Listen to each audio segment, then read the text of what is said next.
کشمیر سے بڑا میں سمجھتا ہوں امپورٹنٹ انہوں نے کیا ہے، کیونکہ ہمارے ساتھ بھی پاکستان میں بھی یہی ہوا تھا.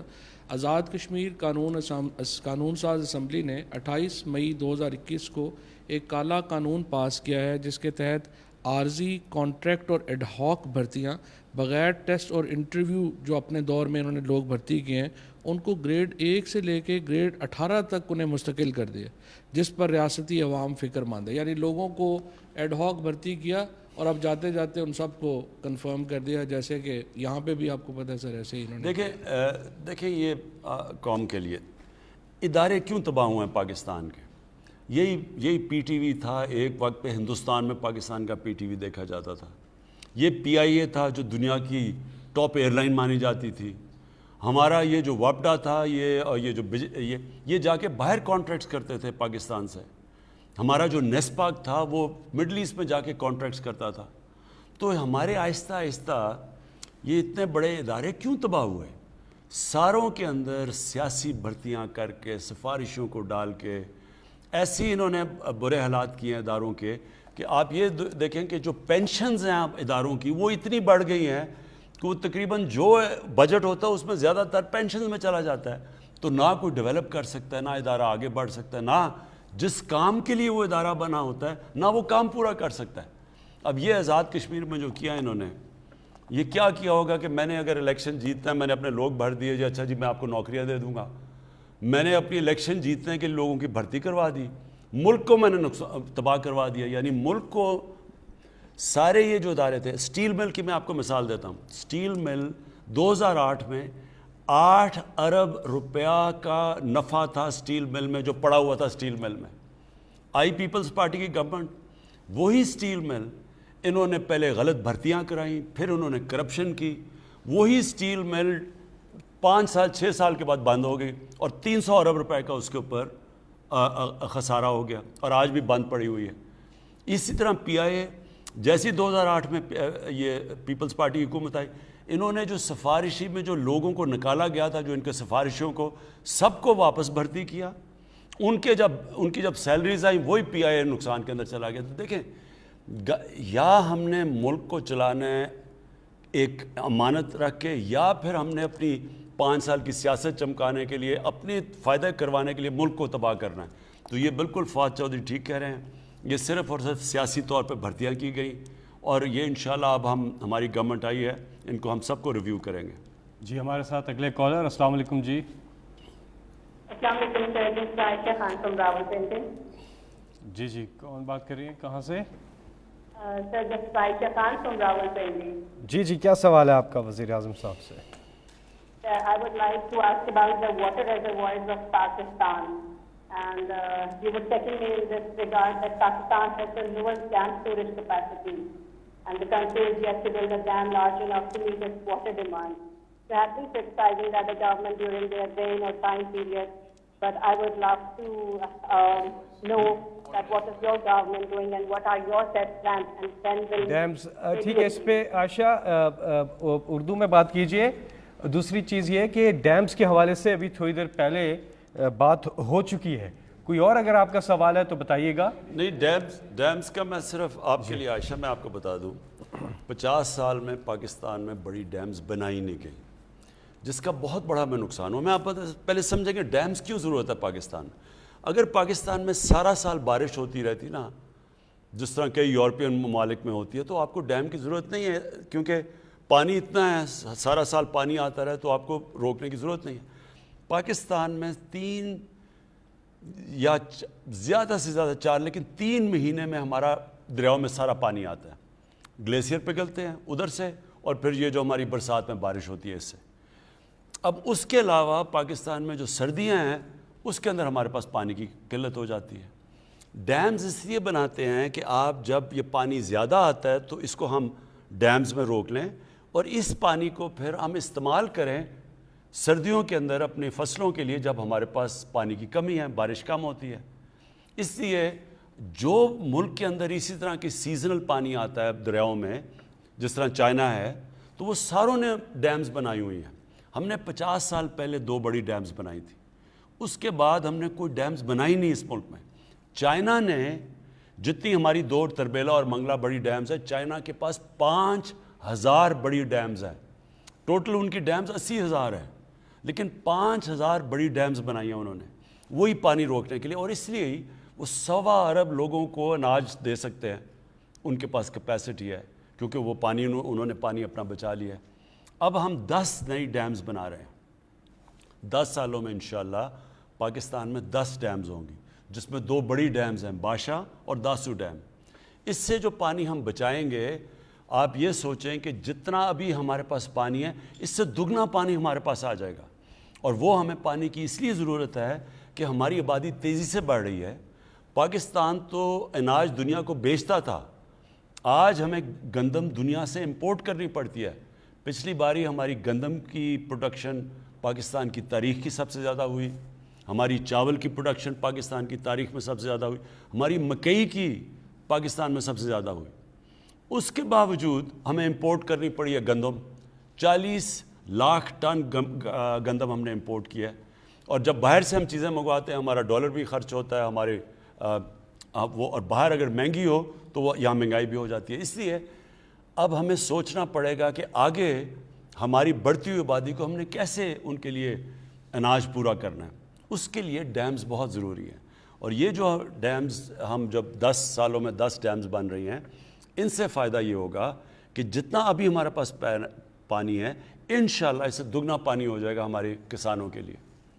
جی اگلے کالر سے ہم بات کریں گے. السلام علیکم. جی السلام علیکم. جی وعلیکم السلام. جی کون بات کر رہی ہیں؟ جی میں ہیرا طارق بات کر رہی ہوں اٹک سٹی سے. جی جی سر میں سعودی اقامہ ہولڈر ہوں. ہم پچھلے 1 سال سے پاکستان میں اسٹک ہیں due to suspension of flight. جو اونلی آپشن جو اویلیبل ہے ہمیں اس وقت وہ کوارنٹین کی ہے تھرو 3rd کنٹری، جو کہ ہائیلی ایکسپینسو ہے. ابھی آپ سے ریکویسٹ ہے کہ آپ کے پرسنل ریلیشن بھی ہیں سعودیہ کے ساتھ، وہ آپ کا بہت ریگارڈ بھی کرتے ہیں، تو ان سے بات کی جائے کہ اگر افغانستان جیسی کنٹری کے لیے ڈائریکٹ فلائٹس اوپن ہیں اور ہم لوگوں نے ریکمینڈڈ ڈوزز بھی لگا لی ہیں ویکسین کی، تو ان لوگوں نے ابھی تک فلائٹس ہمارے لیے کیوں اوپن نہیں کی ہیں؟ اب بچوں کے اسکولس بھی کھل گئے ہیں، آفیسز بھی کھل گئے ہیں، اور اب ہمارے لیے بہت پریشانی ہو رہی ہے. اور ہم جیسی بہت سی فیملیز یہاں اسٹک ہیں پاکستان میں. جی مجھے اس کا پوری طرح علم ہے. میں نے ابھی جو سعودی ایمبیسڈر آئے تھے، سعودی فورن منسٹر آئے تھے، ان سے میں نے پوری تفصیل میں بات کی اور میں نے پیغام دیا شیخ محمد کے لیے کہ ہمارے بہت زیادہ لوگ متاثر ہوئے ہیں، تو ان کے لیے ان کے جو بھی مسئلے مسائل اور بھی مسئلے مسائل تھے فلائٹس کے علاوہ، تو انہوں نے مجھے شیورٹی تو دیا کہ وہ جب وہ واپس انہوں نے جانا تھا تو انہوں نے شیورٹی دی تھی کہ وہ انشاءاللہ یہ ہمارا مسئلہ حل کریں گے. جی آپ کال کر رہے ہیں 051922490 پہ. اگلے کالر ہمارے ساتھ. جی السلام علیکم. جی السلام علیکم. جی کون صاحب؟ جی راجہ صابر بات کر رہا ہوں اسلام آباد سے. جی کیا سوال ہے آپ کا؟ جی وزیر اعظم صاحب سے. میرے پرائم منسٹر صاحب سے چھوٹے سے 2 عوامی نوید کے سوال ہیں. ایک تو حالیہ بجٹ میں گاڑی کی قیمت میں کمی کی گئی تھی، جس سے عوام کو ابھی تک کوئی فائدہ نہیں منتقل ہو سکا، کیونکہ خطے میں سب سے مہنگی گاڑی جو پاکستان میں فروخت کی جا رہی ہے اور گاڑیوں کی روسیٹی بھی نہیں ہے. اصل رقم دینے کے بعد بھی ابھی تک بھی آن پہ گاڑی مل رہی ہے جبکہ اصل قیمت پہ نہیں مل رہی. اس پہ ذرا وزیر صاحب بتائیے گا. اور دوسرا سوال میرا یہ ہے کہ پاکستان سے بینک کے ذریعے علاج اور پڑھائی کے علاوہ کوئی رقم بیرون ملک میں منتقل نہیں ہو رہی. کوئی پراپرٹی یا کاروبار کرنا چاہتا ہے تو بینک تعاون نہیں کرتا، جس کے لیے لوگوں کو غلط راستہ استعمال کرنا پڑتا ہے. آپ خود کہتے ہیں جو جائز فائلر ہیں، جو ٹیکس پیئر ہیں، وہ کاروبار کر سکتے ہیں. اس بارے میں بھی اسٹیٹ بینک اور FBR کے چیئرمین سے ہدایت دی کیا ہے کہ جو جائز کام کرنا چاہتے ہیں، ملک سے باہر اپنا کاروبار پیسہ انویسٹ کرنا چاہتے ہیں، اس پہ میرا تفصیل عوام آپ سے جاننا چاہتے ہیں. 2 سوال ہیں. ایک یہ کہ جو گاڑیوں کے اوپر ہم نے ٹیکسز نیچے کیے، ان کی قیمتیں نیچے آنی چاہیے تھیں. یہ میں فوری طور کے اوپر اس کو چیک کروں گا کہ انہوں نے کیوں نہیں گاڑیوں کی قیمت نیچے لے کے. دیکھیں ہم نے سوچا یہ کہ جو 1000 cc سے کم گاڑیاں ہیں ان کے اوپر ہم نے ٹیکس کم کر دیا تاکہ وہ عام آدمی یعنی ہماری مڈل کلاسز استعمال کرتی ہیں تاکہ ان کو سستی گاڑی پڑے. تو ایک تو ہم نے یہ کیا تھا اور یہ میں اب چیک کروں گا. آپ نے کہا آن کا مسئلہ یہ ہوا تھا کہ ڈیمانڈ ایک دم ہماری گاڑیوں کی اتنی زیادہ بڑھ گئی اور اس کی وجہ سے یہ جو اوپر یہ چارج کرتے ہیں. اس کے اوپر بھی میں ابھی چیک کروں گا کہ کیا وجہ ہے کہ ہم نے اس کے اوپر بھی ایک حماد اس کا جواب دیں گے. وزیر اعظم صاحب جو ہم نے گاڑیوں پر ٹیکسز کم کیے ہیں, گاڑیوں کے مینوفیکچررز نے تو اتنے ہی آگے قیمتیں نوٹیفائی کر دی ہیں نیچے, لیکن یہ جو بتا رہے ہیں وہ آن کی بات کر رہے ہیں, اور اس وقت مارکیٹ میں جتنی سپلائی ہے گاڑی کی اس سے کہیں زیادہ مانگ ہے. اور ایک یہ بلیک مارکیٹنگ کا ایک مینس ہے جو آیا ہوا ہے. اس میں بھی ہم نے پچھلے سال ایک قدم یہ اٹھایا تھا جس سے کچھ فرق بھی پڑا کہ اگر آپ 6 مہینے کے اندر ہی نئی گاڑی لے کے آگے بیچتے ہیں کسی اور کو تو آپ کو ایک ٹیکس دینا پڑتا ہے جو 1.5 لاکھ روپیہ, اس سے کچھ آن کی شرح میں کمی آئی ہے. لیکن اچھی خبر یہ ہے کہ بڑی تیزی کے ساتھ ہمارے کار مینوفیکچررز اس ڈیمانڈ کے نتیجے میں اپنی سپلائی بڑھا رہے ہیں. ٹویوٹا کمپنی اپنی ہائیسٹ ایور پروڈکشن پہ جا رہی ہے, ہونڈا موٹر سائیکلز اپنی ہائیسٹ ایور پروڈکشن پہ جا رہے ہیں. نئے انٹرنٹس جیسے کیا گاڑی آئی ہے, ہیونڈائی آئی ہے, ایم جی آئی ہے, فوٹون آئی ہے, تو ان کے نئے ماڈلز بھی مارکیٹ میں آ رہے ہیں. تو میں سمجھتا ہوں کہ چند ماہ کے اندر یہ ڈیمانڈ اور سپلائی میں جو گیپ ہے, سپلائی ول کیچ اپ, اور یہ ایک اچھی چیز ہے کہ ہمارے ملک میں ڈیمانڈ زیادہ ہے گاڑی کی. یہ شو کرتا ہے کہ اکنامک پراسپیرٹی آ رہی ہے اور لوگ جو ہے وہ گاڑیاں مانگ رہے ہیں. لیکن یہ بلیک مارکیٹنگ کی ایک ٹھیک چیز ہے جس پہ ہم کریک ڈاؤن کریں گے. اور دوسرا جو آپ کا سوال تھا اس کو مجھے پوری طرح سمجھ نہیں آئی. بینکنگ انہوں نے کیا قرضے بینک نہیں دیتے, آپ اسی کا جواب بتائیں. سر انہوں نے جو بات سمجھ میں آئی ہے وہ یہ کہا ہے کہ ملک سے اندر باہر جو رقوم بھجوانے کے لیے شاید ان کو کوئی دقت آ رہی ہے, جس پہ ہم ہر وقت کام کر رہے ہیں اسٹیٹ بینک کے ساتھ بھی اور ایف بی آر کے ساتھ بھی. اور دوسرا ایز آف ڈوئنگ بزنس کی انہوں نے بات کی, اس میں بھی آپ ہر مہینے میں ایک میٹنگ چیئر کر رہے ہیں اور ہماری انڈیکس میں ریکارڈ ایشیا میں سب سے زیادہ امپروومنٹ آئی ہے. اس میں بھی مزید انشاءاللہ بہتری آتی رہے گی. جی میں اس میں دونوں چیزوں کے میں صرف یہ کہہ دوں کہ یہ ضرور ہے کہ ہم آسانیاں پیدا کر رہے ہیں ہمارے اوورسیز پاکستانیز تب پاکستان میں, کیونکہ وہ ہمارا سب سے بڑا اثاثہ ہے. اوورسیز پاکستانی اصل میں ان کی ریمیٹنسز نے ہمارے ملک کو صحیح طرح بچایا, نہیں تو اتنا بڑا ہمیں کرنٹ اکاؤنٹ یعنی کہ ہمارا اتنا بڑا خسارہ چھوڑ کے چلے گئے تھے. $20 ارب کا خسارہ جو پاکستان کی تاریخ میں سب سے بڑا تھا, اور اصولاً تو ہم اتنے بڑے خسارے سے ہمارا دیوالیہ نکل جانا چاہیے تھا اور ہمارا روپے نے کریش کر جانا تھا بالکل ہی نیچے, یعنی مہنگائی آسمانوں پہ, کیونکہ روپے نے گر جانا تھا. اصل میں آج پھر سے اپنے بیرون ملک پاکستانیوں کو خاص طور پہ شکریہ ادا کرتا ہوں کہ انہوں نے پاکستان کی تاریخ میں سب سے زیادہ پیسہ بھیجا بینکنگ چینل سے جو ریمیٹنسز تھی. اب ہم ان کے لیے اور آسانیاں پیدا کرنا چاہتے ہیں. ہمارا جو روشن ڈیجیٹل اکاؤنٹ ہے اس کے اندر ہم اور ان کے لیے سہولتیں پیدا کرنا چاہتے ہیں تاکہ آسانی سے یہ اپنا پیسہ اندر بھی لے آئیں اور اگر باہر نکالنا چاہتے ہیں تو باہر بھی لے جائیں.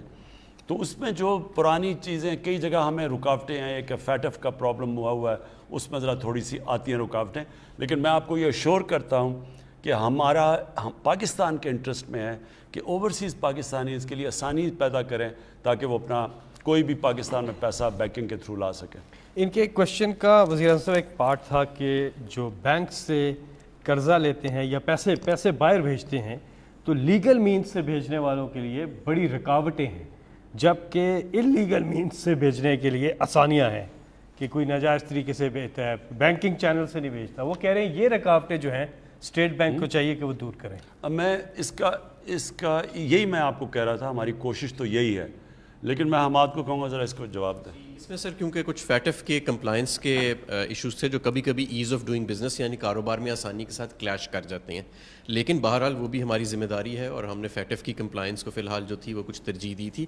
But at the same time state bank of Pakistan جو ہے وہ نئی اسکیمز لا رہا ہے جہاں پہ پیسے کا اندر آنا اور جانا ڈیجیٹل مینز کے ذریعے جو ہے وہ آسان ہوئے گا. پہلے بھی کافی آسان ہوا ہے, ہماری ریمیٹنسز 23 ارب ہم جب آئے تھے $21 ارب تھیں, اب $29 ارب کے قریب ہم نے کلوز کیا ہے. تو کچھ آسانی آئی ہے اور کچھ ہم کریک ڈاؤن انلیگل کے اوپر بھی ہم نے بڑا میسو اسکیل پہ شروع کیا ہوا ہے. جی اگلے کالر ہمارے ساتھ. السلام علیکم. جی جی وعلیکم السلام. جی کون صاحب کہاں سے بات کر رہے ہیں؟ جی کیا سوال ہے آپ کا وزیر اعظم صاحب سے؟ میں گارے خان صاحب سے بات کروں گا. السلام علیکم خان صاحب. جی وعلیکم السلام. سر میرا نام ولایت خان ہے, میں پاکستان سوسائٹی ڈنمارک کی طرف سے فون کر رہا ہوں. سر ہمارے کچھ مسائل ہیں, مثلا PIA آتی تھی,